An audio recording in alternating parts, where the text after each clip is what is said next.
Shalom, selamat pagi, selamat hari Minggu, Bapak, Ibu, dan Saudara sekalian yang dikasihi Tuhan. Puji Tuhan, pada pagi hari ini kita boleh berkumpul kembali, kita mau beribadah, mengucap syukur untuk semua kebaikan Tuhan. Kita memuji Tuhan untuk hari Minggu yang istimewa ini. Hari Minggu ini kita memasuki musim yang baru di dalam Hari Raya Kristiani. Kita memasuki Minggu Advent yang pertama dalam rangka Hari Raya, menyambut Hari Raya Natal. Bapak Ibu yang dikasihi Tuhan, di dalam kehidupan kita juga mengalami musim-musim kehidupan. Ada suka, ada duka. Di dalam semuanya itu, Tuhan senantiasa menyertai kita dan senantiasa mencurahkan kasih-Nya kepada kita. Mari kita bersyukur kepada Tuhan, kita mau memuji Tuhan di setiap musim kehidupan kita. Tuhan tidak pernah meninggalkan kita, Tuhan selalu ada. Dan Tuhan setia. Haleluya.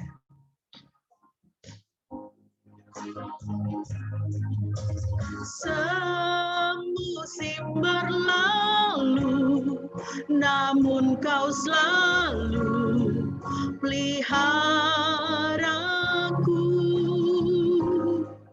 Kasih dan setiamu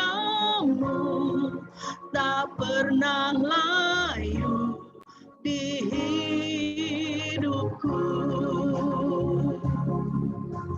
Semusim berlalu, namun Kau selalu peliharaku.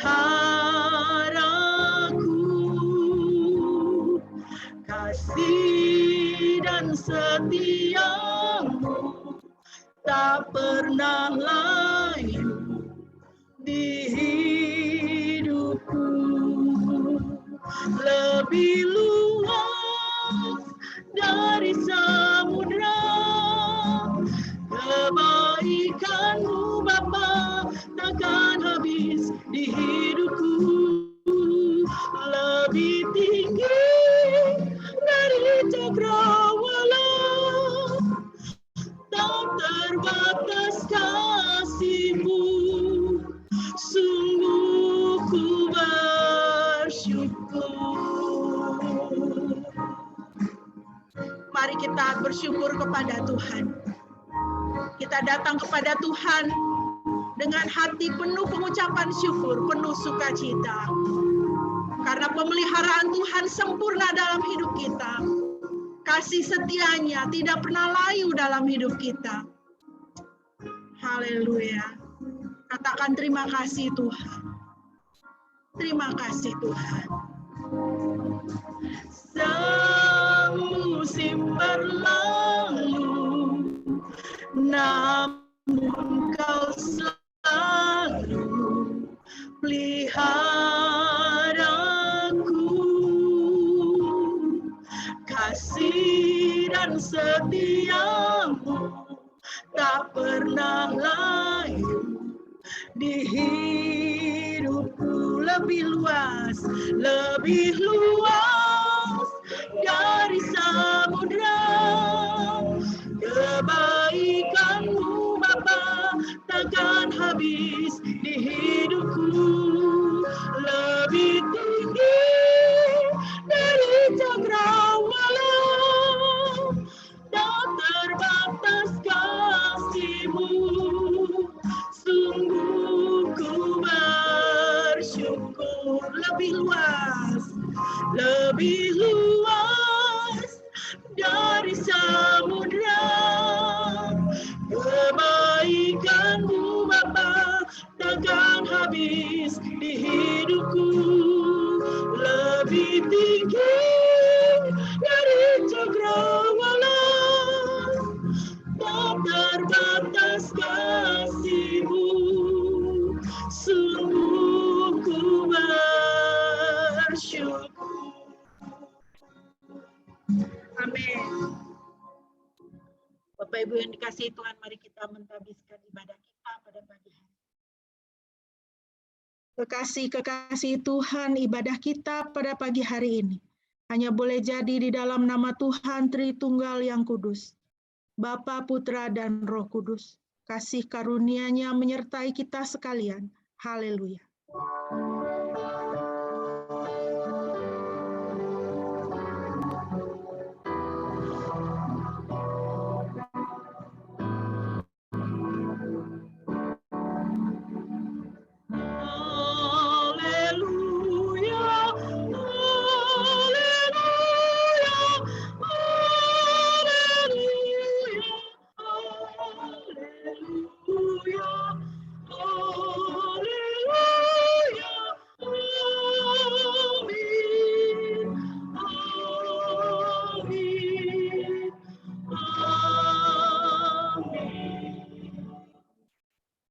Pembimbing kita pada ayat 8 sampai dengan ayatnya ke-10. Mazmur 24 ayat 8 sampai 10. Siapakah raja kemuliaan itu? Yahweh yang kuat dan perkasa. Yahweh perkasa dalam perang. Angkatlah kepalamu, hai gerbang. Bahkan angkatlah, hai pintu-pintu yang kekal. Karena raja kemuliaan akan masuk. Siapakah raja kemuliaan itu? Yahweh Sebaot. Dialah raja kemuliaan itu. Puji nama Tuhan. Bapak Ibu yang dikasihi Tuhan, minggu ini kita memulai minggu Advent yang pertama. Dan minggu-minggu yang ke depan akan diwarnai dengan minggu-minggu Advent hingga kita tiba untuk merayakan Natal. Minggu Advent adalah penanggalan gerejawi yang ditetapkan sebagai persiapan untuk menyambut Natal, menyambut kedatangan Kristus. Saat ini kita hidup menyambut kedatangan Kristus yang kedua kali, di mana Dia akan kembali di tengah-tengah kita umat manusia ini sebagai hakim dan raja, untuk menghakimi seluruh bumi, seluruh umat manusia. Kita hidup dalam penantian itu. Minggu Advent adalah minggu penantian. Dan kita hidup dalam minggu-minggu, hari-hari penantian kedatangannya. Namun setiap hari, kiranya kita boleh juga hidup secara pribadi menantikan Kristus dalam hidup kita. Ketika kita bangun pagi, kita bangun dan kita menantikan Tuhan. Menantikan untuk Dia, melihat Dia berperkara dalam hidup kita. Campur tangan dalam keseharian hidup kita. Kita boleh mau melihat kasih setia-Nya dan hidup memuliakan Dia. Mari Bapak Ibu yang dikasihi Tuhan, kita memuji Tuhan. Bersama-sama kita nyanyikan pujian dari Kidung Jemaat 85 ayat 1 dan ayat yang ketiga. Kusongsong bagaimana ya Yesus datangmu.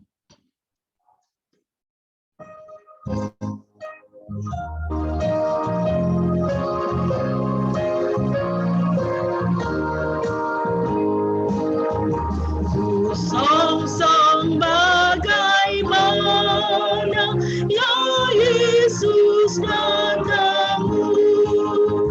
Engkau terang buana, kau surya hidupku. Kiranya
puji nama Tuhan. Bapak Ibu, mari kita bersama-sama bermazmur dari Mazmur 24. Ini adalah Mazmur Mesianis. Kita akan membaca Mazmur ini dan pembacaan dipimpin oleh Shine. Silakan Shine. Baik, saya akan membacakan Mazmur 24. Mazmur Daud. Bumi dengan segala isinya adalah milik Yahweh, dunia serta segala yang tinggal di dalamnya. Sebab Dia telah membangunnya di atas lautan dan menegakkannya di atas sungai-sungai. Siapakah yang dapat naik ke atas gunung Yahweh, dan siapakah yang dapat berdiri di tempatnya yang kudus? Orang yang bersih tangannya dan murni hatinya, yang tidak menyerahkan jiwanya kepada kesia-siaan dan tidak bersumpah palsu. Ia akan menerima berkat dari Yahweh dan kebenaran dari Elohim keselamatannya. Inilah generasi orang-orang yang mencari Dia, yang mencari wajah-Mu, ya Elohim Yakub. Angkatlah kepalamu, hai gerbang, dan terangkatlah, hai pintu-pintu yang kekal, dan Raja kemuliaan akan masuk. Siapakah Raja kemuliaan itu? Yahweh yang kuat dan perkasa, Yahweh yang perkasa dalam peperangan. Angkatlah kepalamu, hai gerbang, bahkan angkatlah, hai pintu-pintu yang kekal, karena Raja kemuliaan akan masuk. Siapakah Raja kemuliaan itu? Yahweh Sebaot, Yahweh semesta alam, Dialah Raja kemuliaan itu. Selesai. Baik, terima kasih Shine, puji nama Tuhan. Satu mazmur yang indah, yang mengajak kita untuk menyambut Tuhan di dalam kehidupan kita. Karena Dia adalah Raja kemuliaan, Dia patut menerima pujian dan penyembahan kita. Mari kita kembali memuji Tuhan dari Kidung Jemaat 85. Kita nyanyikan ayat 5 dan ayat yang ke-8 sebelum kita mau membaca dan merenungkan firman Tuhan. Sebabnya kau tinggalkan tahtamu yang megah.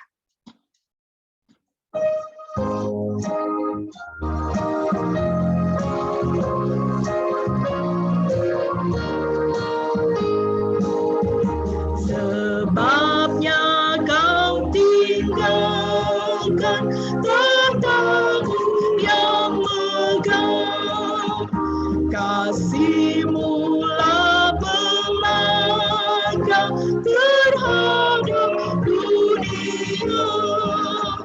Kau rela menderita sengsara dan celah, segala duka cita dengan manusia.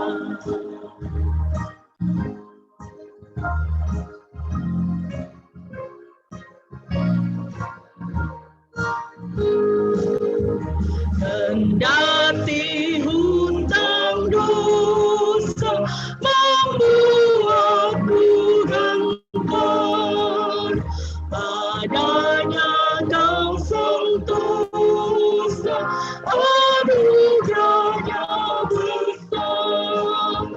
Bagimu ia datang menjadi padamu sejahtera kerajaan, warisan-Mu terus. Amin. Puji nama Tuhan. Bapak Ibu, mari kita bersama-sama membuka firman Tuhan dari Efesus pasal yang keempat. Kita akan membaca ayat 17 sampai dengan ayatnya yang ke-24. Efesus pasal 4 ayat 17 sampai dengan ayat 24. Saya akan membacakan bagi kita. Ayat 17.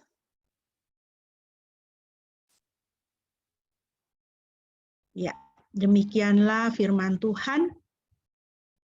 Selanjutnya aku mengatakan dan menegaskan hal ini dalam Tuhan. Jangan hidup lagi sama seperti bangsa-bangsa bukan Yahudi dengan pikiran mereka yang sia-sia dan pengertian mereka yang gelap, jauh dari hidup persekutuan dengan Elohim. Karena ketidaktahuan yang ada dalam diri mereka dan kekerasan hati mereka. Bahkan perasaan mereka telah menjadi tumpul, mereka menyerahkan diri ke dalam nafsu yang jahat dan dengan serakah mengerjakan segala kecemaran. Tetapi kamu telah belajar mengenal Kristus, tidaklah seperti itu. Sungguh kamu telah mendengarkan Dia dan diajar olehnya, sebagaimana kebenaran yang ada di dalam Yesus. Untuk menanggalkan perilaku manusia lama yang menuju kebinasaan karena diperdaya oleh nafsunya, dan untuk diperbarui dalam roh dan pikiranmu, serta mengenakan manusia baru yang telah diciptakan dalam kebenaran dan kekudusan sejati, sama seperti Elohim. 25. Karena itu, buanglah dusta, hendaklah kamu berkata benar terhadap sesama, karena kita adalah sesama anggota seorang terhadap yang lain. Jika kamu marah, janganlah berbuat dosa dan janganlah terus marah hingga matahari terbenam. Janganlah pula memberi tempat kepada iblis. Demikian firman Tuhan. Yang berbahagia adalah setiap kita yang mendengar dan melaksanakan firman Tuhan dalam hidup kita sehari-hari. Mari Bapak Ibu kita berdoa terlebih dahulu sebelum kita mau merenungkan firman Tuhan. Bapa di surga, kami sungguh mengucap syukur Tuhan untuk firman yang boleh kami dapati dan kami nikmati setiap hari. Begitu indahnya firman-Mu Tuhan, kiranya terus menjadi bagian dalam kehidupan kami. Ya Roh Kudus, arahkan hati dan pikiran kami hanya kepada-Mu saja, dan biarlah Engkau sendiri yang berbicara di dalam roh dan pikiran kami, supaya kami dapat memahami firman Tuhan dan kuasa-Mu boleh Kau curahkan sehingga kami dapat menjadi pelaku firman. Terima kasih Bapa, terpujilah nama-Mu, di dalam nama Yesus kami berdoa. Haleluya. Amin. Bapak Ibu yang dikasihi Tuhan, pada hari ini kita masih akan melanjutkan tema besar, yaitu gereja yang diubahkan. Dan pada hari ini kita melanjutkan dengan subtema 3 prinsip transformasi kudus. Bapak Ibu, kita sudah belajar pada 2 minggu yang lalu bahwa transformasi atau perubahan kudus di dalam hidup kita itu dikehendaki oleh Tuhan. Tuhan menghendaki kita menjadi orang-orang yang diubahkan. Setiap hari senantiasa boleh diubahkan dengan tujuan menjadi semakin serupa dengan Kristus. Nah, kalau kita memperhatikan di dalam Yehezkiel 36 ayat 26 dan 27, ayat-ayat ini adalah bagian dari nubuatan mengenai Roh Kudus. Di situ dikatakan, kamu akan kuberikan hati yang baru dan roh yang baru di dalam batinmu, dan aku akan menjauhkan dari tubuhmu hati yang keras, dan kuberikan kepadamu hati yang taat. Rohmu akan kuberikan diam di dalam batinmu, dan aku akan membuat kamu hidup menurut segala ketetapanku dan tetap berpegang pada peraturanku dan melakukannya. Nah, Bapak Ibu, kalau kita memperhatikan ayat ini berbicara mengenai nubuatan akan pencurahan Roh Kudus. Tetapi kalau kita memperhatikan ayat-ayat ini, satu pokok pikiran yang sangat menonjol adalah pembaharuan. Ya, hati yang baru. Hati yang baru, gaya hidup yang baru. Tuhan menginginkan pembaharuan. Itu satu hal yang, satu prinsip, satu kebenaran yang harus kita ingat. Tuhan ingin setiap hari kita diperbaharui. Tuhan mau berikan kita hati yang baru, roh yang baru, ya, sehingga berdampak kepada tubuh kita, berdampak kepada kehidupan kita, berdampak kepada perkataan dan perbuatan kita. Nah, Bapak Ibu, sesuai dengan subtema kita pada pagi hari ini, kita akan memperhatikan ada 3 prinsip transformasi ya yang akan kita jalani. Ada 3 prinsip pembaharuan yang akan kita jalani. Yang pertama, sesuai dengan Efesus 4 ayat 22, adalah menanggalkan yang lama. Efesus 4 ayat 22. Kamu berhubung dengan kehidupan kamu yang dahulu harus menanggalkan manusia lama yang menemui kebinasaannya oleh nafsunya yang menyesatkan. Ada beberapa hal dari ayat ini yang bisa kita lihat. Bahwa kita mempunyai kehidupan yang dahulu, kehidupan dulu. Kehidupan dulu itu kehidupan yang bagaimana? Kehidupan dulu adalah kehidupan di dalam dosa. Kehidupan kita sebagai manusia berdosa, sebagai musuh Tuhan, yang tidak tahu menyenangkan hati Tuhan, hidup sesuai dengan keinginan dan kesenangan diri sendiri.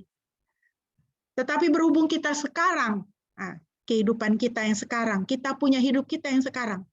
Hidup kita yang sekarang ini bukan yang pertama-tama, bukan yang saat ini, tetapi hidup kita yang sekarang adalah hidup kita di dalam Kristus. Orang yang sudah ditebus oleh Kristus, orang yang sudah dibebaskan oleh Kristus dari kehidupan manusia lama, kehidupan dalam dosa. Nah, sehubungan dengan hal itu, kita yang sekarang hidup di dalam Kristus, yang sudah tidak hidup di dalam dosa, ada tanggung jawab, yaitu menanggalkan manusia lama. Manusia lama ini identik dengan manusia kedagingan, manusia yang senang terhadap dosa. Yang kedua, Bapak Ibu, kita bisa melihat dari ayat ini adalah manusia lama itu dipenuhi dengan hawa nafsu. Sehingga akibatnya adalah kebinasaan. Selama kita belum mengalami pembebasan oleh Kristus, selama kita belum datang kepada Tuhan untuk pemberesan dosa-dosa kita, maka kita masih terikat dengan manusia lama dan akhirnya adalah kebinasaan nafsu oleh karena nafsu yang menyesatkan. Tidak ada pengharapan hidup jika kita tidak hidup di dalam Kristus. Tidak ada pengharapan hidup bagi kita kalau kita belum mengenakan manusia yang baru, kalau kita masih hidup di dalam manusia lama yang diikat oleh hawa nafsu yang bertentangan dengan Tuhan. Nah, Bapak Ibu yang dikasihi Tuhan, di dalam langkah pertama ini, langkah menanggalkan ini, adalah satu keputusan sengaja untuk meninggalkan kehidupan Anda yang lama. Jadi, kalau kita sudah menerima Kristus, habis kita berdoa, menerima dan mengakui Dia sebagai Tuhan dan Juru Selamat kita tidak langsung berubah, ya. Dulu kita misalnya sebelum kita mengakui Tuhan, sebelum kita hidup baru, ya, kita misalnya punya kebiasaan mencuri. Nah, setelah kita dilahirkan kembali, kita harus mengambil keputusan yang sengaja untuk meninggalkan kebiasaan kita yang mencuri itu. Kenapa? Karena kita masih hidup di dalam daging. Dan kedagingan kita ini sangat lemah. Oleh karena itu, roh harus menguasai kedagingan kita. Dan kita harus tunduk kepada roh, kita harus tunduk kepada pimpinan Roh Kudus, dan kita yang mengambil keputusan dengan sengaja untuk meninggalkan kehidupan kita yang lama. Kita yang harus memutuskan untuk berhenti mencuri. Ya. Keputusan itu ada di tangan kita. Roh Kudus itu dia menginsafkan, tetapi yang mengambil keputusan adalah saudara dan saya. Ibarat kalau kita makan, ya, kalau kita makan, Roh Kudus itu dia menyediakan hidangan. Hidangan sudah ada. tetapi tangan kita lah yang bergerak untuk mengambil makanan itu, memasukkan ke dalam mulut kita dan mengunyahnya. Ya. Tuhan tidak mengunyahkan untuk kita. Kita yang harus mengambil keputusan supaya makanan itu dikunyah. Nah, seperti itu, Bapak Ibu ya. Jadi di langkah pertama menanggalkan ini, itu ada di tangan kita. Kita harus mengambil keputusan. Saya tidak akan lagi menonton film porno. Saya tidak akan lagi membaca buku-buku yang mengandung pemikiran-pemikiran, tulisan-tulisan yang menentang Tuhan. Saya tidak akan lagi pulang malam, ya. Saya tidak akan lagi. Itu kata kuncinya. Saya tidak akan lagi menghambur-hamburkan uang untuk sesuatu yang tidak bermanfaat. Saya tidak akan lagi menghamburkan uang untuk sesuatu yang tidak mendatangkan kebaikan bagi pelebaran kerajaan sorga. Kata kuncinya adalah saya tidak akan lagi.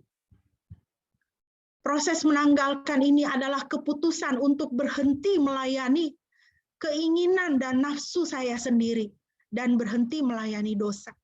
Ketika kita digoda, ya saudara dan saya masih bisa digoda oleh setan di dunia ini, masih bisa digoda oleh hawa nafsu, masih bisa.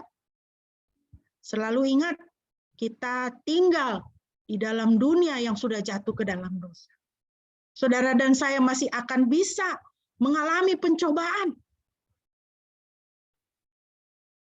Tetapi di dalam proses menanggalkan, di dalam langkah menanggalkan ini, ya, kita mengambil keputusan untuk berhenti melayani, berespon terhadap keinginan atau nafsu kita sendiri, berhenti melayani dosa. Ketika kita digoda oleh ya pencobaan dosa, dan kemudian kita jatuh ke dalam dosa, kita melakukan dosa itu, kita tertipu, saudara, dengan perasaan bahwa, waduh, seneng banget, gitu ya. Wah, puas banget, gitu ya. Akhirnya tersalurkan, begitu ya. Tetapi sebenarnya ketika kita jatuh ke dalam dosa, kita mengikuti, kita meresponi keinginan dan nafsu dosa kita, keinginan kita sendiri yang melawan Tuhan. Sebenarnya di situ kita bukan sedang menyenangkan diri sendiri, tetapi di situ kita sedang menjadi hamba dosa. Bapak Ibu yang dikasihi Tuhan, ada satu kisah yang sangat terkenal. Kisah ini, cerita ini saya baca waktu masih kecil ya, yaitu kisah mengenai Raja Midas. Ya, mungkin Bapak Ibu pernah mendengar legenda Raja Midas. Jadi Alkisah Raja Midas adalah seorang raja yang sangat terkenal dan dia juga kaya raya. Singkat cerita, suatu ketika dia menolong seorang dewa. Dia menolong seorang dewa. Kemudian dewa itu berkata kepadanya, "Kamu mau apa? Ada satu permintaan, kamu minta apa, saya kasih." Lalu Raja Midas berkata, "Saya ingin supaya semua yang saya sentuh itu bisa menjadi emas." Dewa itu bertanya kepadanya, "Tapi kamu kan sudah kaya, banyak sekali emas di dalam istanamu ini." "Tapi itu saya mau semua yang saya sentuh itu menjadi emas." Jadi dia tidak puas dengan apa yang sudah dia miliki. Lalu karena dewa ini berhutang budi sama Raja Midas, dia mengabulkan.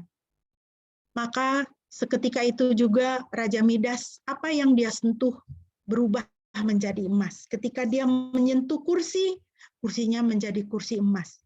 Dia menyentuh meja, mejanya berubah menjadi emas. Dia mengambil sendok, sendoknya berubah menjadi sendok emas. Wah, Raja Midas senang sekali. Betapa indahnya hidup ini, katanya. Nah, singkat cerita kemudian Bapak Ibu apa yang terjadi? Raja Midas ini dia lapar. Dia lapar, dia ambillah roti yang ada di hadapannya. Dia mau makan. Tetapi ketika dia memegang roti itu berubah menjadi emas. Dia tidak bisa memakannya lagi. Waduh, dia mulai terkejut. Dia kemudian mengambil apel yang ada di hadapannya. Dia pegang apel itu, tapi apel itu kemudian berubah menjadi emas. Demikian juga ketika dia mau minum, dia pegang gelas. Gelas itu berubah menjadi emas, dan air yang ada di dalamnya berubah menjadi emas. Dia tidak bisa minum. Lalu Raja Midas ini kemudian dia bersusah hati. Aduh, bagaimana ya? Saya kok jadinya sekarang nggak bisa makan, nggak bisa minum. Lalu keluarlah anaknya, anak perempuannya. Anak perempuannya ini melihat bapaknya sedang bersusah hati. Lalu anak perempuannya bilang, "Bapak, kenapa Bapak bersusah hati?" "Wah, saya tidak bisa makan, tidak bisa minum, anakku, karena semua yang saya sentuh menjadi emas." Lalu anaknya menghampirinya dan mau menghibur dia. "Tenang Bapak, masih ada saya di sini." Lalu bapaknya terharu sekali. Karena saking terharunya melihat anaknya yang menghibur dia, dia langsung memeluk anak perempuannya. Lalu anak perempuannya itu kemudian seketika itu juga berubah menjadi emas. Bapak, Ibu, dan Saudara yang dikasihi Tuhan, seperti itulah ketika kita melayani, kita digoda oleh hawa nafsu, kita digoda oleh keinginan dosa, lalu kita berespon terhadap keinginan itu, kita berespon terhadap pencobaan itu. Kita tertipu, kita merasa terpuaskan seperti Raja Midas. Aduh, semuanya berubah menjadi emas. Dia merasa senang. Tetapi sebenarnya ketika kita melayani pencobaan, berespon kepada dosa, kita bukan menyenangkan diri kita sendiri, kita sedang melayani dosa dan kita terperangkap di dalamnya. Jadi di dalam tahapan menanggalkan manusia lama, itu adalah keputusan sengaja. Ingat kata kunci, saya tidak akan lagi. Tidak akan lagi. Tidak merespon kepada keinginan untuk kembali di dalam kehidupan yang penuh dosa. Yang harus kita lakukan, Bapak Ibu. Yang pertama, ya next, konsisten. Ya, konsisten. Karena pencobaan dosa itu dia akan konsisten datang. Ya. Pencobaan dosa itu akan konsisten datang. Kita akan terus-menerus dicobai. Kalau kita berkata, saya tidak akan marah-marah lagi. Akan terjadi hal-hal yang akan membuat kita marah. Ketika kita berkata, saya tidak akan khawatir lagi. Saya akan menyerahkan kepada Kristus, kepada Tuhan. Maka hal-hal akan terjadi yang mendatangkan kekhawatiran. Jadi kita juga harus konsisten melawan kekhawatiran itu. Di situ kita harus berdisiplin. Diperlukan disiplin. Jadi dalam hal ini kita tidak bisa jadi orang Kristen itu yang bergantung atau bersandar kepada perasaan. Ya. Disiplin itu artinya suka tidak suka kamu harus melakukan. Ya. Harus berdisiplin. Kalau saudara kita membuat kita marah, ya, membuat kita jengkel, lalu kita sudah berkata, saya tidak akan marah-marah lagi. Nah, ini kedagingan kita akan berteriak, marah sudah, ayo marah saja. Tetapi kita harus berdisiplin. Tidak, saya tidak mau marah. Rasanya mau meledak. Tidak, saya tidak mau meledak. Ya, saya tidak mau meledak. Disiplinkan diri, saya tidak mau gampang marah. Saya tidak mau gampang meledak. Nah, misalnya seperti itu. Ya, kita harus juga bekerja sama dengan Roh Kudus. Bekerja sama dengan Roh Kudus karena perkara-perkara ini, ya, manusia kedagingan kita itu tidak akan kuat. Kita tahu firman Tuhan katakan, roh memang penurut tetapi daging lemah. Ya. Mau kita ikut Tuhan, mau kita melaksanakan firman Tuhan, mau kita taat, mau kita melakukan apa yang diperintahkan. Kalau kita membiarkan, ya, pencobaan itu terus-menerus merongrong kita, Kita memerlukan kuasa Roh Kudus. Tuhan Roh Kudus, berdoalah demikian, Tuhan Roh Kudus, tolong saya. Di dalam nama Yesus, tolong saya. Ya. Dan kita harus ingat dan bersyukur atas anugerah Tuhan. Karena apa? Karena semua ini ya bisa, kalau kita tidak ingat akan anugerah Tuhan, hanya peraturan-peraturan Tuhan itu akan terasa seperti hukum Taurat. Ya. Harus begini, harus begitu. Ya. Tidak boleh berbohong, tidak boleh khawatir, tidak boleh bersungut-sungut. Ya, rasanya seperti deretan aturan. Tapi di atas aturan-aturan itu ada anugerah Tuhan. Anugerah Tuhan. Ingat dan bersyukur atas anugerah Tuhan. Ketika kita merasa, aduh Tuhan, tolong saya ini, saya mau berdisiplin dalam hidup rohani saya. Ingat anugerah Tuhan. Kalau kita selalu datang kepada Tuhan, kita tahu diri bahwa kita adalah orang-orang yang berhutang kepada Tuhan. Hanya anugerah Tuhan saja. Maka kedisiplinan dan konsistensi kita di dalam hidup rohani itu kita akan dikuatkan. Karena kita mendapatkan kehidupan baru kita itu bukan karena kerja keras kita. Biar kita berusaha hidup sehat, kita toh masih bisa sakit. Tapi kalau kita masih diberikan karunia Tuhan kehidupan, itu anugerah Tuhan. Jadi ketika kita berkonsisten, ketika kita berdisiplin dalam kehidupan rohani kita, kekuatan kita adalah dengan anugerah Tuhan. Oh iya, hidup ini anugerah Tuhan. Adanya saya sekarang ini anugerah Tuhan. Maka konsistensi kita, disiplin kita dalam hidup rohani tidak akan terasa berat. Bekerja sama dengan Roh Kudus. Dan ingat senantiasa untuk bersyukur atas anugerah Tuhan dalam hidup kita. Prinsip yang kedua, Bapak Ibu, di dalam transformasi kudus kita adalah memperbaharui pikiran. Efesus 4 ayat 23. Supaya kamu dibaharui dalam roh dan pikiran. Saya senang sekali terjemahan dari NIV. Di situ dikatakan, to be made new in the attitude of your minds. Ya, diperbaharui di dalam roh dan pikiranmu, in the attitude of your minds, ya, dalam perilaku pikiran kamu, cara kamu berpikir itu yang harus diperbaharui. Itu yang harus diperbaharui, ya. Diperbaharui dalam roh dan pikiran. Artinya apa? Yang diperbaharui di situ apa? Sudut pandang kita, penilaian kita. Ya, sudut pandang kita. Kalau kita lihat saudara kita, kalau dulu nih, waktu kita belum bertobat, ya kan? Kita lihat saudara kita, sesama kita, bajunya baru, barang-barangnya bagus, ya. Nah, sudut pandang penilaian kita ketika kita masih hidup di dalam dosa itu pasti langsung apa? Negatif, ya kan? Paling gampang tuh berpikiran negatif itu, ya. Apalagi kalau kita hidup di dalam dosa, ya. Sudut pandang kita, penilaian kita negatif.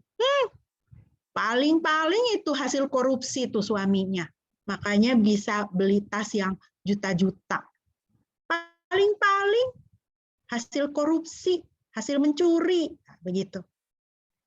Tetapi di dalam transformasi kudus, roh dan pikiran kita, perilaku pikiran kita, attitude of our minds itu diperbaharui. Dalam hidup baru, kita lihat sesama kita, ya dapat berkat, bajunya bagus-bagus, sedikit-sedikit beli mobil, baru beli rumah, udah beli rumah lagi, ya misalnya seperti itu ya. Gampang banget dapat pacar, gampang banget dapat teman hidup, gitu ya. Nah, di dalam manusia baru, roh dan pikiran kita diperbaharui. Jadi pemikiran kita bagaimana? Oh, puji Tuhan, saya turut bahagia, dia dapat berkat. Puji Tuhan. Puji Tuhan, hidupnya bahagia. Puji Tuhan. Apa yang dia doakan, apa yang dia minta, apa yang dia inginkan, Tuhan berikan, puji Tuhan. Diperbaharui dalam roh dan pikiran kita itu, wawasan kita, perspektif kita itu diperbaharui. Diperbaharui. Cara kita memandang dunia sekitar kita diperbaharui. Jadi kita tidak lagi mempunyai cara pandang seperti dunia ini. Wah, dunia ini sekarang semakin kacau, semakin rusak. Ya, sekarang banyak orang ya tidak mau menikah dan tidak punya anak karena berpikir gini, dunia ini rusak, dunia ini jelek, tidak fair kalau menikah dan punya anak pada zaman sekarang. Tidak fair kita melahirkan anak ke dalam dunia yang rusak ini. Itu gerakan di dalam dunia ini sekarang seperti itu, saudara. Ya, orang-orang seperti itu. Tapi saudara, kita di dalam Tuhan, kita mempunyai wawasan dan perspektif yang berbeda. Wah, dunia ini semakin rusak. Dunia ini semakin kacau. Wawasan kita itu diperbaharui. Kita lihat Alkitab. Oh, ini adalah tanda-tanda Tuhan mau datang. Tuhan sudah dekat. Nah, kita harus bergembira. Bergembira karena apa? Karena Tuhan mau datang. Kita karena apa? Karena kita hidup di dalam penantian akan Tuhan. Kita melihat gelombang politik begini, gelombang politik begitu, peperangan begini, peperangan begitu. Wawasan perspektif kita itu sudah diperbaharui. Kita lihat benar janji firman Tuhan digenapi. Apa yang dikatakan oleh firman Tuhan itu ya dan amin, tidak pernah salah. Jadi apa? Sekarang adalah waktunya. Sekarang adalah kesempatan untuk kita semakin mewartakan Kristus. Dunia ini mengalami kesempitan. Bagi orang Kristen adalah kesempatan. Ya. Di dalam roh dan pikiran kita, kita diperbaharui kecenderungan hati kita. Ya, roh dan pikiran kita itu mencakup apa? Kecenderungan hati kita. Kecenderungan hati kita. Kalau di dalam manusia lama, kecenderungan hati kita itu bagaimana? Kecenderungan hati kita itu kepahitan. Kecenderungan hati kita itu penolakan. Kecenderungan hati kita itu dugem, gitu ya. Wah, kayaknya asik nih, dugem nih, gitu. Ketika kita masuk ke dalam, kita menjadi manusia baru, diperbaharui roh dan pikiran hati. Kecenderungan hati kita diperbaharui. Kecenderungan hati kita jadinya apa? Cari Tuhan. Kecenderungan hati kita apa? Baca firman. Kecenderungan hati kita adalah bagaimana saya hidup menyenangkan hati Tuhan hari ini. Jadi Bapak Ibu ingat ya, transformasi kita itu terjadi pertama-tama pada tingkatan roh dan jiwa. Dari dalam keluar. Nah, perilaku kita itu menunjukkan perubahan transformasi tersebut. Kalau roh dan jiwa kan nggak bisa kelihatan. Tapi perilaku kita kelihatan. Kalau ada perubahan perilaku kita menjadi semakin kita menjadi manusia rohani, itu awalnya dari mana? Dari terjadinya transformasi pembaharuan di dalam roh dan jiwa kita. Di dalam roh dan pikiran kita. Amsal 4 ayat 23 bagian B mengatakan, jagalah hatimu dengan segala kewaspadaan. Tuhan menaruh perhatian yang sangat besar di dalam atau kepada manusia batin kita. Manusia batin kita. Karena perubahannya akan terlihat keluar dalam perilaku kita. Nah, Bapak Ibu, 5 langkah harian yang bisa kita lakukan setiap hari adalah yang pertama, minta Tuhan menjaga hati kita dan menuntun pikiran kita. Ya, jadi ketika kita berdoa, jangan cuma kita berdoa, Tuhan berkati makanan saya, berkati saudara saya, berkati keluarga saya, pekerjaan saya. Tapi utamanya, saudaraku yang dikasihi Tuhan, ketika kita berdoa, kita bangun pagi, kita berdoa, kita katakan, Tuhan terima kasih hari ini hari yang baru. Tuhan jaga hati saya hari ini. Tuntun pikiran saya hari ini. Supaya sesuai dengan pikiran Tuhan. Yang kedua, kenali sumber atau pikiran yang berpusat pada diri sendiri, pikiran yang melemahkan, pikiran yang mengalahkan diri sendiri. Nah ini saudara, seringkali ya, tanpa kita sadari, kita tuh memelihara pikiran yang berpusat pada diri sendiri. Bukan berpusat kepada Tuhan. Pikiran yang berpusat pada diri sendiri. Hari ini saya harus senang, hari ini saya harus gembira, ya. itu pikiran yang berpusat pada diri sendiri. Bagus memutuskan, saya mau bahagia hari ini. Apapun yang terjadi, saya mau bahagia hari ini. Ya, saya mau bersukacita. Ya, dalam kerangka seperti itu bagus. Ya, karena otak kita ini kan seperti komputer ya, harus diisi dengan file. Jadi kita bangun pagi, kita harus pikirkan hal-hal yang membuat kita bisa bersukacita hari itu, karena akan mewarnai. Tetapi pusatnya pada apa? Pusatnya harus kepada Kristus. Ya. Hari ini saya mau menyenangkan Tuhan. Ya. Jangan berpusat kepada hari ini saya mau bahagia. Ya. Itu tingkat yang lebih rendah. Tingkat yang lebih tinggi, hari ini saya mau menyenangkan Tuhan. Hari ini saya mau membahagiakan Tuhan. Kalau ada pikiran-pikiran yang berpusat pada diri sendiri, kita harus kenali dan kita harus buang. Kenali juga pikiran yang apa? Melemahkan, mengalahkan diri sendiri. Pikiran-pikiran yang menuduh, saya kurang baik, saya tidak baik, saya tidak berharga. Ya, itu akan melemahkan kita. Ya, itu akan melemahkan kita. Dan itu akan membiarkan roh jahat. Ya, si jahat itu akan datang kepada kita dan dia akan membuat kita menjadi semakin terpuruk. Ya. Ingat, iblis itu firman Tuhan katakan, dia adalah pendakwa kita. Dia adalah penuduh. Ya. Siang dan malam firman Tuhan katakan, dia berdiri di hadapan Tuhan dan menuduh kita. Menuduh saudara dan saya. Jadi kenali pikiran kita yang melemahkan, yang mengalahkan. Tengking. Ya. Kalau ada pikiran-pikiran yang negatif terhadap diri sendiri, tolak itu di dalam nama Yesus. Ingat tadi ya, ingat anugerah Tuhan. Ingat betapa berharganya saudara dan saya di mata Tuhan. Yang ketiga, Bapak Ibu, gantikan hal-hal tersebut dengan pikiran yang berpusat pada Tuhan. Nah, ini tadi saya katakan ya. Pikiran yang berpusat pada diri sendiri, pikiran yang mengalahkan diri sendiri, melemahkan diri sendiri, ganti dengan pikiran yang berpusat pada Tuhan. Kalau pikiran dari si jahat itu, kau tidak berharga. Pikiran yang berpusat kepada Tuhan.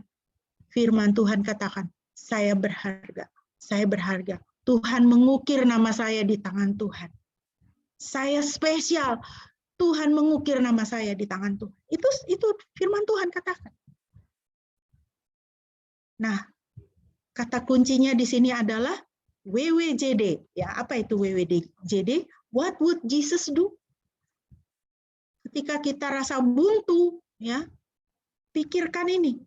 What would Jesus do? Apa yang akan Yesus lakukan kalau menghadapi situasi seperti ini? Kira-kira apa yang Yesus akan lakukan? Aduh, saya mengalami badai, saya mengalami masalah, ini stres ini, ya. Saya buntu. Tarik napas, berdiam diri, katakan, apa yang Yesus akan lakukan? Ingat firman Tuhan, ketika berada di tengah badai, Yesus menengking badai itu dan badai itu diperintahkan untuk dia. Jadi ketika kita merasa masalah kita, kesusahan kita seperti badai yang mengunci kita, mengelilingi kita, kita ingat, what would Jesus do? Apa yang Yesus lakukan? Lalu kita bertindak, kita katakan, hai badai masalah, dalam nama Yesus, kamu harus diam, tidak boleh berbicara dalam pikiran saya. Sehingga pikiran kita kemudian menjadi tenang. Nah, kita berdoa, Tuhan, anugerah-Mu, kedamaian-Mu melimpahi hati dan pikiran saya. Yang keempat, Bapak Ibu, tetap ingat kebenaran bahwa Anda telah diterima dan diterima oleh Kristus dan diterima di dalam Kristus. Anda telah diterima oleh dan di dalam Kristus. Ya. Ini penting untuk kita ingat. Tuhan menerima kita. Tuhan mengasihi kita. Tuhan sayang sama kita. Ya. Dan kita bisa ulangi langkah ini setiap hari. Ulangi langkah 1 sampai dengan langkah yang keempat. Ingat kebenaran ini. Ya. Ingat kebenaran dalam firman Tuhan. Jangan ingat dusta iblis. Ingat kebenaran di dalam Tuhan. Ya. Ingatlah, ini satu hamba Tuhan yang sangat luar biasa dipakai Tuhan, Dr. Howard Hendricks. Beliau lahir 1924 dan pulang ke rumah Bapak tahun 2013 yang lalu. Dr. Howard Hendricks mengatakan, tidak ada perkara yang dapat Anda lakukan untuk membuat Tuhan mengasihi Anda lebih daripada kasih-Nya pada Anda saat ini. Jadi tidak ada sesuatu pun yang kita lakukan supaya Tuhan itu lebih mengasihi kita ketimbang daripada kasih-Nya pada saat ini. Dan tidak ada perkara yang dapat Anda lakukan untuk membuat kasih Tuhan kepada Anda berkurang daripada kasih-Nya saat ini. Saat ini Tuhan mengasihi kita full. Tidak ada satu hal yang bisa kita lakukan untuk membuat kasih Tuhan itu lebih bertambah lagi, tidak. Atau membuat sehingga Tuhan itu berkurang kasih-Nya kepada kita. Kasih Tuhan itu full. Nah, ini penting kita ingat, Bapak Ibu yang dikasihi Tuhan, supaya apa? Kita itu beristirahat di dalam kasih Tuhan. Selalu berpegang kepada kasih Tuhan. Kalau kita menyadari kasih Tuhan yang begitu besar dalam hidup kita, maka damai sejahteranya itu akan senantiasa melimpahi hati kita. Kita akan menjadi orang yang bersemangat di dalam hidup baru kita. Di dalam kita bertransformasi untuk menjadi semakin serupa dengan Kristus. Prinsip yang ketiga yang terakhir, Bapak Ibu. 3 prinsip transformasi kudus kita. Prinsip yang ketiga, mengenakan manusia baru. Efesus 4 ayat 24. Dan mengenakan manusia baru yang telah diciptakan menurut kehendak Elohim di dalam kebenaran dan kekudusan yang sesungguhnya. Prinsip yang ketiga adalah mengenakan manusia baru. Terjemahan King James Version, saya suka sekali di sini dikatakan, and that ye put on the new man, which after God is created in righteousness and true holiness.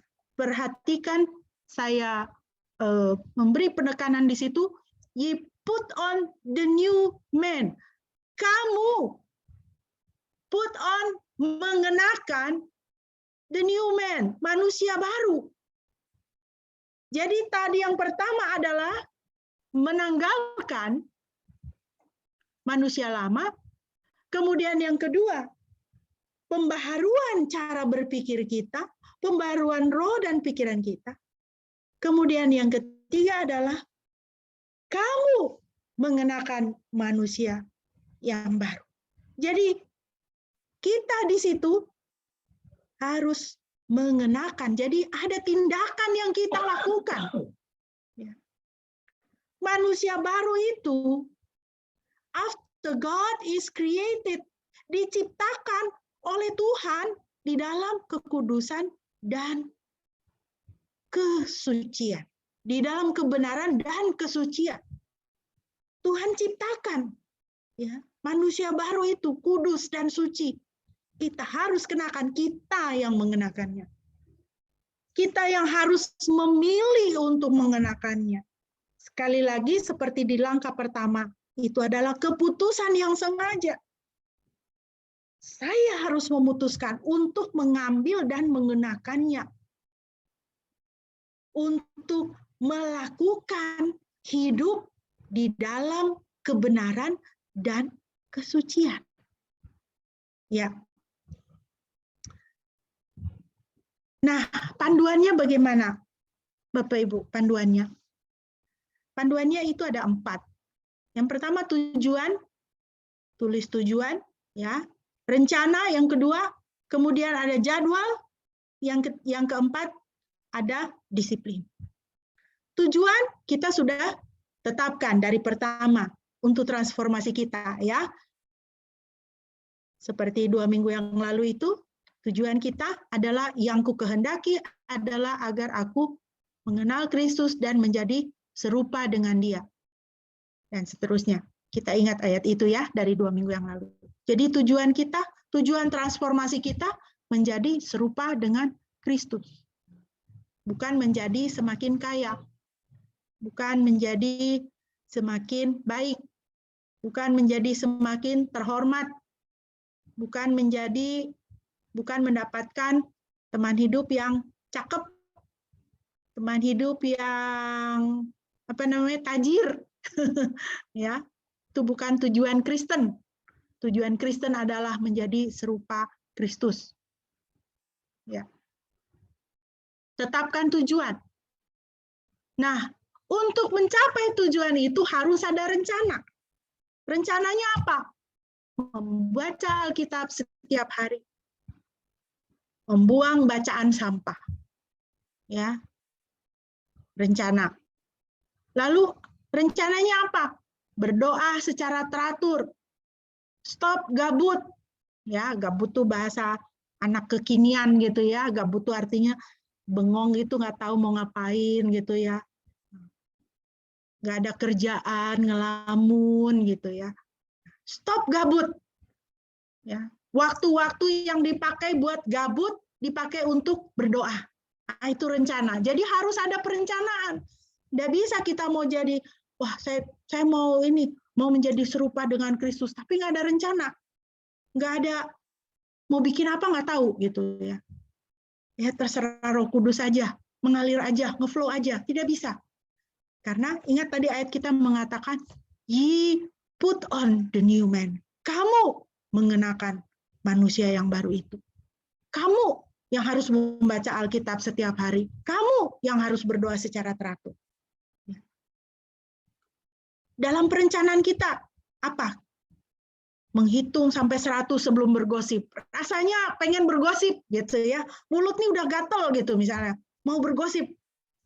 Baik, saya akan bergosip, tapi saya akan hitung sampai 100. 1, 2, 3. Nanti sampai 100 pasti saudara tidak akan. Belum sampai 100 pun saya pikir nggak jadi bergosipnya. Gitu ya, misalnya seperti itu. Hitung sampai 100 sebelum murka. Rasanya udah mau murka gitu. Oke, saya akan murka, tapi saya hitung dulu sampai 100. Misalnya begitu. Ya. Baru sampai 25 mungkin udah nggak jadi murka lagi. Gitu ya. Masih marah sih, tapi nggak murka. Gitu ya. Marahnya bisa lebih sopan. Misalnya gitu. Marahnya tidak berdosa. Marah kan tidak dilarang. Yang dilarang adalah apa? Berdosa. Ya. Menghitung sampai 100 sebelum apa misalnya? Berpikiran negatif. Gitu kan. Mau negatif thinking gitu kan. Itu iblis di telinga udah berbisik-bisik gitu kan. Wah, itu tasnya itu pasti hasil korupsi lah suaminya itu sebelum berpikir negatif. Hitung dulu sampai 100. Ya, sebelum berpikir negatif. Ya. Nah, itu rencana. Jadwal. Ya, yang ketiga, panduan kita yang ketiga bikin jadwal. Ya harus ada buat jadwal, membuat jadwal harian. Misalnya, membaca Alkitab setiap hari jam berapa? Saya bisanya jam berapa? Saya bangun pagi kah? Jam 5 atau sebelum tidur malam? Oh, saya kalau di kerja jam 12 sampai jam 1 itu adalah waktu istirahat. Makan siang masa 1 jam begitu ya. Oh, saya makan siang lalu saya baca Alkitab. Gitu kan? Saya bisanya jam 12 siang misalnya baca Alkitab. Jadi kita yang buat jadwal setiap hari. Berdoa setiap hari. Kita yang buat jadwal. Ya, misalnya seperti itu. Kita mau berdoa secara teratur, jadwalnya mana? Kapan saya bisa berdoa? Ya. Jam berapa saya bisa berdoa? Ya, berdoa secara pribadi. Ya. Kita yang menetapkan. Kita yang menulis sehingga kita punya kehidupan doa. Ya. Sedih sekali kita orang Kristen kalau kita tidak punya kehidupan doa. Kita berdoa itu cuma doa mau tidur, doa bangun pagi, doa mau makan, doa mau ujian. Tapi kita tidak punya kehidupan doa. Ya, itu sedih sekali. Ibarat kita tuh tidak pernah berbicara sama Tuhan gitu kan. Nah, jadi harus ada jadwal. Kita harus buat. Lalu yang keempat adalah disiplin. Menjalaninya setiap hari dengan berteguh hati. Itu rencana, itu jadwal, dijalani dengan disiplin, dijalani dengan berteguh hati. Kenapa saya katakan berteguh hati? Ya, karena sekali lagi kedagingan kita itu lemah, saudara. Ya, kalau kita menuruti kedagingan dan tidak hidup oleh Roh Kudus, kita tidak bekerja sama dengan Roh Kudus, Ya, saudara baca Alkitab, oh saya mau baca Alkitab dari Kejadian sampai Wahyu, begitu sampai di Bilangan, berhenti saudara. Kenapa? Isinya angka semua. Aduh, ini apa sih artinya begitu ya kan? Akhirnya berhenti, nggak sampai di Wahyu, nggak sampai. Jangankan Wahyu, Matius nggak sampai. Nah di situ kita perlu disiplin, kita perlu berteguh hati. Ya. Enak nggak enak dijalani itu artinya disiplin. Tetapi kalau kita ingat anugerah Tuhan, ingat kasih Tuhan, disiplin itu tidak akan terasa berat. Ya, ya. Nah, ini adalah contoh jadwal doa. Punya saya seperti ini, cuman kalau hari Senin itu ada persekutuan pendeta-pendeta Gekindo, persekutuan doa gitu ya. Jadi saudara bisa membuat jadwal kira-kira seperti ini. Ini saya hanya memberikan ide saja. Hari Senin berdoa untuk bangsa dan negara, hari Selasa berdoa untuk gereja, hari Rabu berdoa untuk keluarga, hari Kamis untuk studi atau pekerjaan, hari Jumat untuk pekabaran Injil. Berdoa saudara, doakan pekabaran Injil. Ya, doakan pekabaran Injil, misionaris, ya, penerjemahan Alkitab ke dalam bahasa-bahasa suku, supaya semakin banyak orang bisa kenal firman Tuhan, bisa kenal Yesus. Ya, pemutaran film, ya, penginjil di ladang misi ataupun di media sosial. Doakan ya, supaya Tuhan tolong. Hari Sabtu berdoa untuk ibadah besok Minggu, ya. Jadi kita ke gereja itu, kita ibadah itu jangan kita asal datang hari Sabtu. Kita doakan besok mau ke gereja, besok mau beribadah, Tuhan berkati pengkhotbah, Tuhan berkati pemain musik, Tuhan berkati semua yang bertugas. Kita doakan hari Sabtu. Hari Minggu kita isi dengan pengucapan syukur. Nggak usah minta-minta sama Tuhan, kan hari Senin sampai Sabtu minta terus nih ceritanya, ya kan? Hari Minggu kita mengucap syukur. Berterima kasih dengan Tuhan. Terima kasih untuk semua yang Tuhan berikan, terima kasih untuk kebaikan Tuhan dalam hidup kita. Ya, ini contoh saja ya. Nah, Bapak Ibu yang dikasihi Tuhan, minggu ini kita memasuki minggu Advent yang pertama. Lilin Advent yang pertama hari ini dinyalakan di gereja-gereja Tuhan, dan temanya adalah pengharapan. Lilin Advent yang pertama temanya adalah lilin pengharapan. Dalam suasana Advent ini, mari kita memikirkan hal ini, saudara. Siapakah yang dicari Tuhan? Siapa orang yang dicari Tuhan? Orang-orang yang mau menjalani transformasi kudus bersama kekuatan kuasa-Nya. Tuhan mencari orang-orang yang mau menjalani transformasi kudus. Tuhan mencari gereja. Tuhan mencari anak-anak Tuhan yang mau hidupnya itu diubahkan hari demi hari, semakin dikuduskan hari demi hari, untuk menjadi semakin serupa dengan Kristus, bukan dengan kekuatan kita, tetapi dengan kekuatan kuasa Tuhan. Tuhan mencari orang-orang yang mau mengandalkan kekuatan Tuhan. Tuhan mencari orang-orang yang, Tuhan saya mau berubah hari ini lebih baik, lebih cinta Tuhan, lebih semangat untuk Injil. Tuhan kuatkan saya. Orang-orang seperti itu yang Tuhan cari. Sungguh celaka kita, saudara, kalau kita hanya menjadi orang Kristen, ya begitu-begitu saja. Hati Tuhan itu, saya yakin hati Tuhan itu sedih. Dari dulu sampai sekarang selama ikut Tuhan, kalau dulu marah banting-banting barang, sampai sekarang marah juga banting-banting barang. Ya. Ini nggak ada perubahan hidup. Ya. Nggak ada transformasi kudus. Dulu kalau ngomong kotor, jok-joknya jorok gitu ya, saru gitu ya. Sampai sekarang masih begitu. Ini gereja seperti apa gitu ya? Orang percaya seperti apa? Ya. Tuhan mencari orang-orang yang mau menjalani transformasi kudus hari demi hari, ya, semakin merindukan, ya, dikuduskan, diperbaharui oleh Tuhan. Dalam Kristus selalu ada pengharapan untuk perubahan.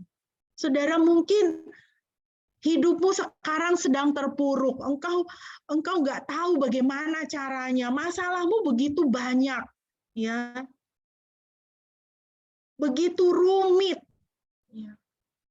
Bahkan mungkin dalam hidupmu engkau tidak bisa melihat terang di ujung jalan sana.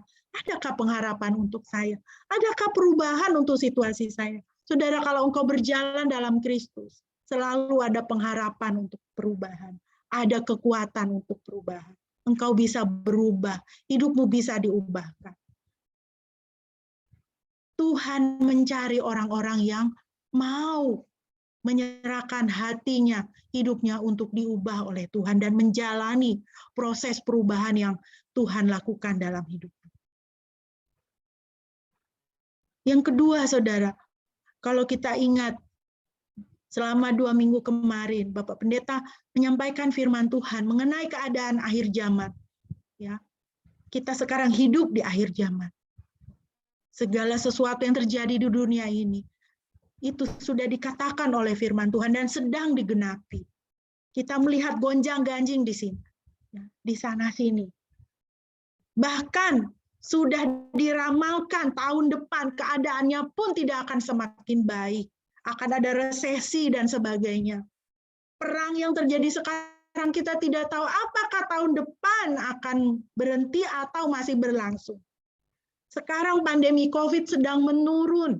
Orang sudah pada buka masker. Kita tidak tahu apakah tahun depan masih akan pandemi atau angkanya itu akan naik lagi seperti tahun 2021 ataukah seperti yang diharapkan bahwa pandemi itu berakhir tahun 2023. Kita tidak tahu. Tetapi satu hal yang kita tahu, sekali lagi di dalam Kristus ada pengharapan untuk perubahan. Keadaan dunia sekarang seperti ini. Dan hanya gereja, orang percaya yang diubahkan, yang menjalani transformasi kudus, yang dapat mengubahkan dunia dan memberikan pengharapan. Saudara dan saya dapat mengubah dunia, dapat memberikan pengharapan, sesuai dengan nyala lilin pengharapan pada minggu Advent pertama ini bagi kita. Kita bisa memberikan pengharapan bagi dunia ini. Kita bisa mengubahkan dunia ini. Kalau apa? Kalau kita pertama-tama mau menjalani transformasi kudus dalam kehidupan kita bersama dengan Kristus. Bapak Ibu yang dikasihi Tuhan, sebagai penutup marilah kita berdoa demikian. Bapa Sorgawi, saya menghadap hadirat-Mu yang kudus. Saya menyerahkan diri saya kepada Bapa. Saya berterima kasih atas pengorbanan Putra-Mu Yesus Kristus yang telah menghapus dosa-dosa saya sehingga saya dapat menghadap Bapa dalam kekudusan. Bapa, saya mohon, pimpinlah dan tolonglah saya dalam perjalanan hidup baru saya sebagai anak-Mu, supaya saya dapat menyenangkan hati Bapa. Jauhkanlah dunia dari hatiku, dan arahkanlah keinginanku hanya kepada kehendak Bapa. Dalam nama Yesus Kristus saya mohon. Amin. Kiranya saudara diberkati. Bapak Ibu, kita akan memasuki perjamuan kudus yang akan dipimpin oleh Bapak Pendeta. Kami persilakan.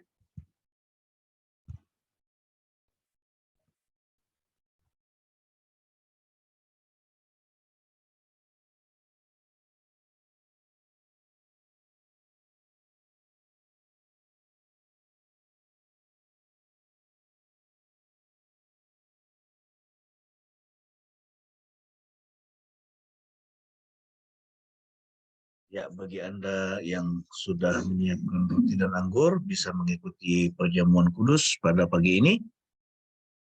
Mari kita bersatu di dalam doa, mempersiapkan hati dan pikiran kita untuk menerima roti dan anggur yang melambangkan tubuh dan darah Tuhan Yesus yang sudah dipecah-pecahkan bagi kita. Mari kita berdoa bersama. Terima kasih Tuhan untuk pagi hari ini. Kami bersyukur boleh memasuki Minggu Advent yang pertama untuk menyambut kedatangan Tuhan Yesus Kristus ke dunia, kedatangannya yang pertama. Memperingati bagaimana firman itu telah datang sebagai manusia, telah datang di dalam daging, dengan misi utama untuk menebus setiap dosa-dosa kami di atas kayu salib, sehingga kami boleh diperdamaikan dengan Tuhan, diperdamaikan dengan Bapa. Terima kasih Tuhan untuk anugerah-Mu yang begitu sempurna, yang begitu ajaib.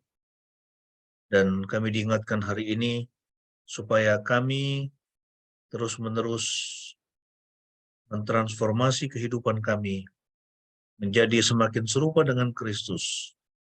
Sehingga dimanapun kami berada, kami melakukan kehendak Tuhan, kami hidup di dalam kekudusan, dan kami dapat menjadi berkat bagi setiap orang yang kami temui di jalan kami. Saat ini Tuhan, kami akan menikmati roti dan anggur untuk memperingati tubuh dan darah Tuhan Yesus yang sudah diberikan kepada kami. Berkatilah kami semua, supaya melalui memperingati tubuh dan darah Yesus, roh kami semakin kuat, iman kami juga semakin bertambah-tambah, demikian juga penyerahan kami kepada Tuhan semakin bertambah-tambah. Berkati waktu ini ya Bapa, dalam nama Tuhan Yesus, kami siap memasuki meja perjamuan kudus. Amin. Ya, jemaat yang dikasihi oleh Tuhan, pada malam sebelum Tuhan Yesus disalibkan, Tuhan Yesus mengadakan perjamuan Paskah yang terakhir bersama dengan murid-murid. Dan dia mengambil roti, kemudian dia memecahkannya, dan dia berkata, inilah tubuhku yang diserahkan bagi kamu. Perbuatlah ini menjadi peringatan akan aku. Mari kita mengangkat roti di tangan kanan kita, sambil mengingat tubuh Tuhan Yesus yang sudah dipecah-pecahkan untuk kita. Oleh bilur-bilurnya, kita semua menjadi sehat, kita semua menjadi sembuh, dan iman kita semakin dikuatkan. Makanlah dengan penuh pengucapan syukur.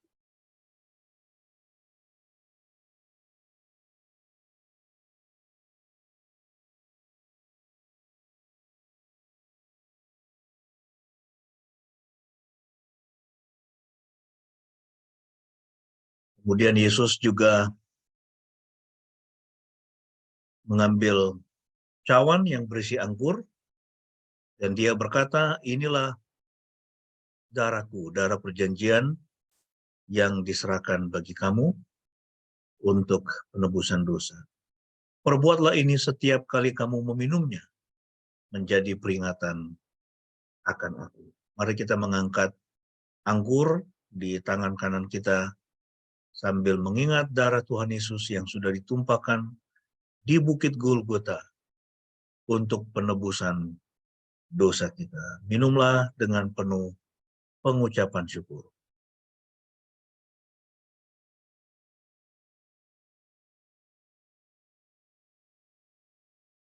Mari kita bersatu dalam doa.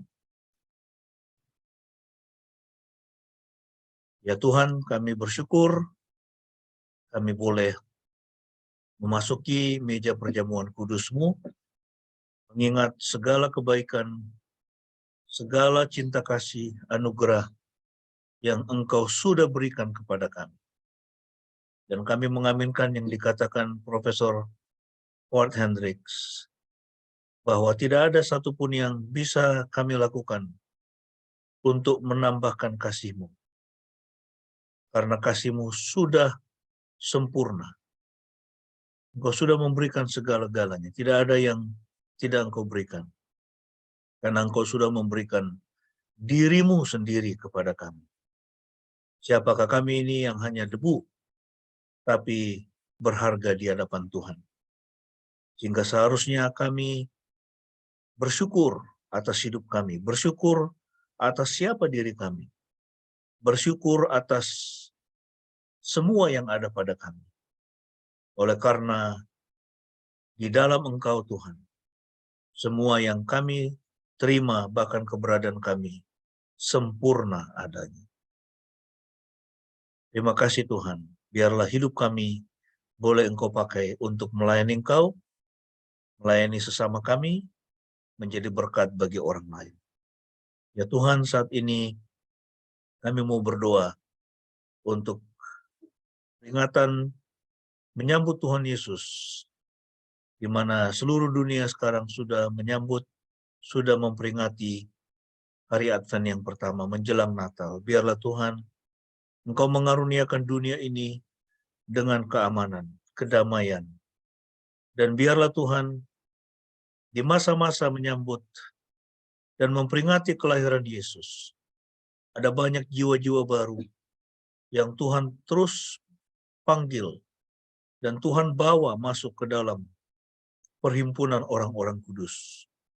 Orang-orang yang belum diselamatkan boleh diselamatkan. Yang belum mendengar tentang Injil, mereka boleh mendengar Injil.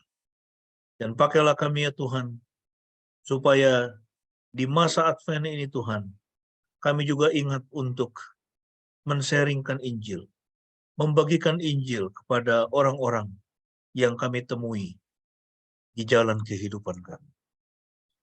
Tuhan, kami juga mau berdoa bagi pemerintah kami, terus berkatilah pemerintah ini, berilah Tuhan hikmat untuk mengelola negeri ini dengan baik.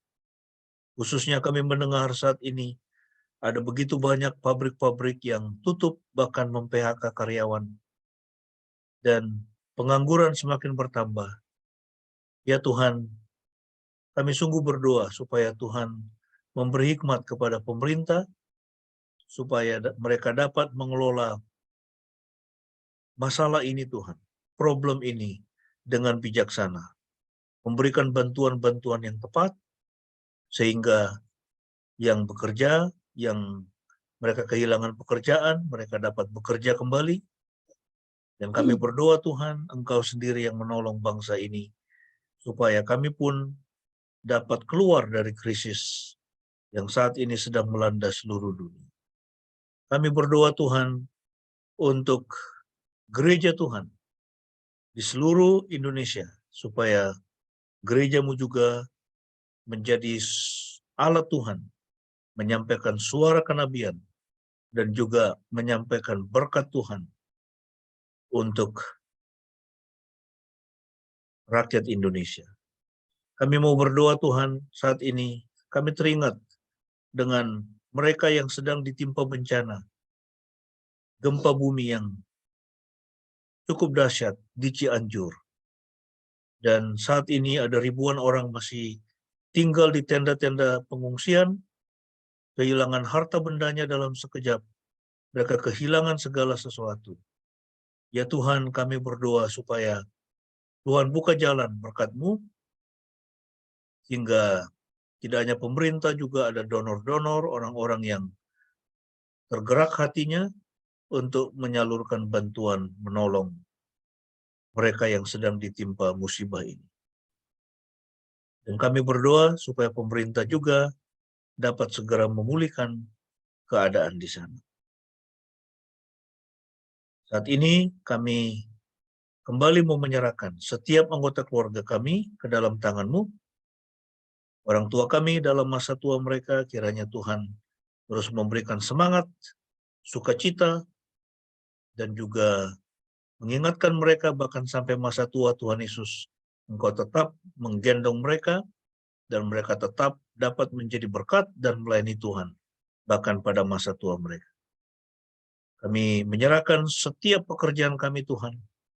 Berkatilah pekerjaan kami, berkatilah usaha kami, supaya semakin bertambah-tambah, kami diberikan kepercayaan yang lebih besar oleh pimpinan kami atau dimanapun kami bekerja. Dan juga Tuhan, kami mau berdoa supaya setiap anak-anak kami yang masih studi, mereka dapat belajar dengan baik dan juga tercukupi semua kebutuhannya selama menempuh pendidikan. Terima kasih Bapak, kami bersyukur atas pagi ini, atas apa yang boleh kami alami, dan berkat Tuhan yang kami nikmati. Kami alaskan doa syafaat ini dengan doa Bapa kami, sebagaimana yang Tuhan Yesus sudah ajarkan kepada kami. Mari kita naikkan bersama-sama. Bapa kami yang di surga, dikuduskanlah namamu, datanglah kerajaan-Mu, jadilah kehendak-Mu di bumi seperti di surga. Berikanlah kami pada hari ini makanan kami yang secukupnya, dan ampunilah kami akan kesalahan kami, seperti kami juga mengampuni orang yang bersalah kepada kami. Dan janganlah membawa kami ke dalam pencobaan, tetapi lepaskanlah kami daripada yang jahat, karena Engkaulah yang punya kerajaan, dan kuasa, dan kemuliaan, sampai selama-lamanya. Amin.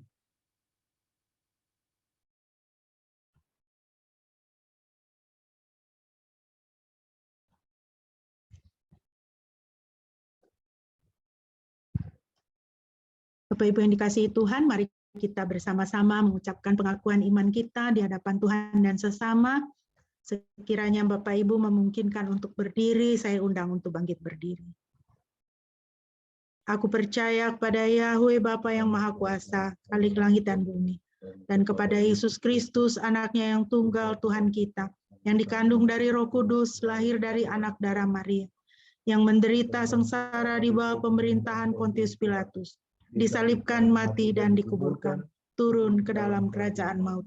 Pada hari yang ketiga bangkit pula dari antara orang mati, naik ke surga, duduk di sebelah kanan Yahweh, Bapa yang Maha Kuasa, dan akan datang dari sana untuk menghakimi orang yang hidup dan yang mati. Aku percaya kepada Roh Kudus, gereja yang kudus dan am, persekutuan orang kudus, pengampunan dosa, kebangkitan orang mati, dan hidup yang kekal. Amin.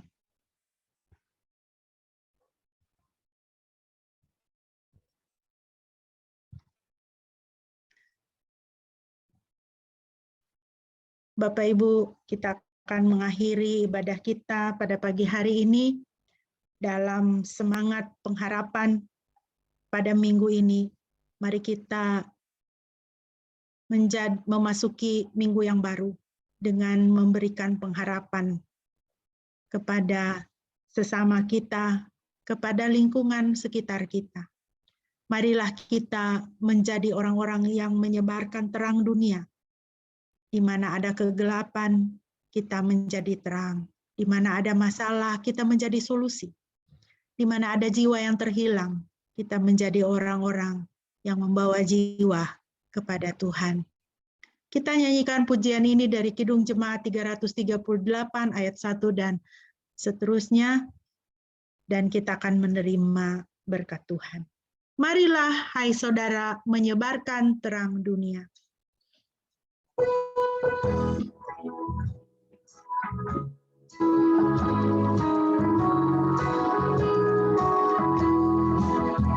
Marilah, marilah, hai saudara, menyebarkan terang dunia.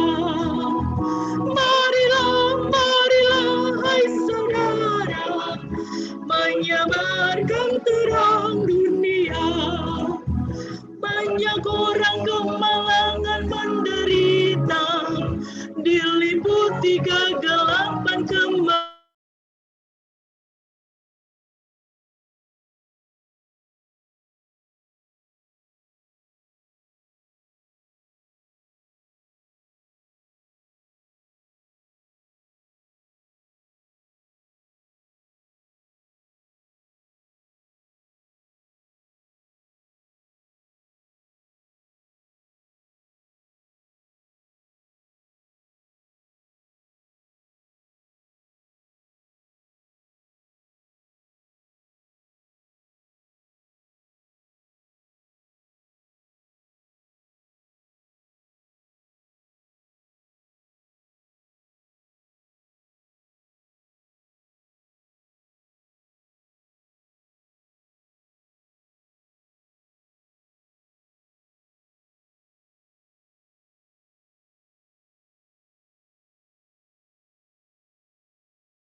Bapak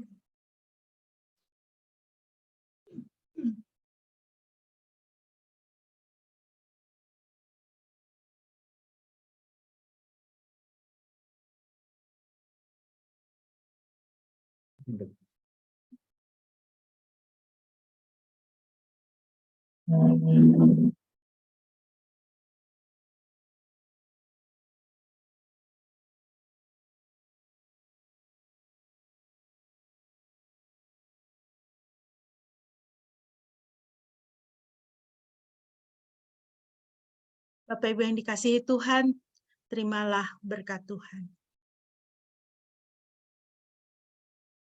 Kiranya kasih sayang dan pemeliharaan Tuhan Bapa, penyertaan, penguatan, tuntunan dari Tuhan Yesus Kristus, penghiburan, bimbingan dari Roh Kudus, menyertai saudara sekalian. Hari ini, hari demi hari, sampai Tuhan datang kembali.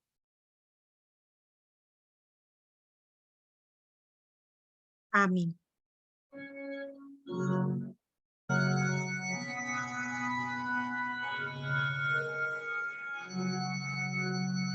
Pujilah Halik semesta, sumber segala kurnia,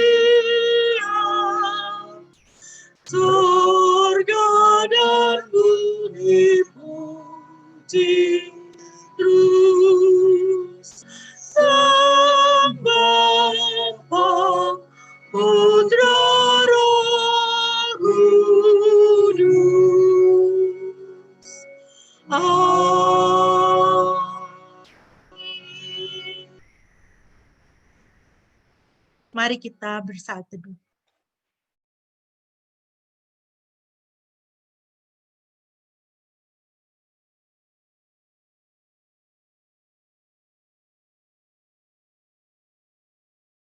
Amin. Demikian ibadah kita telah selesai Bapak Ibu. Salam untuk kita semuanya. Shalom. Shalom.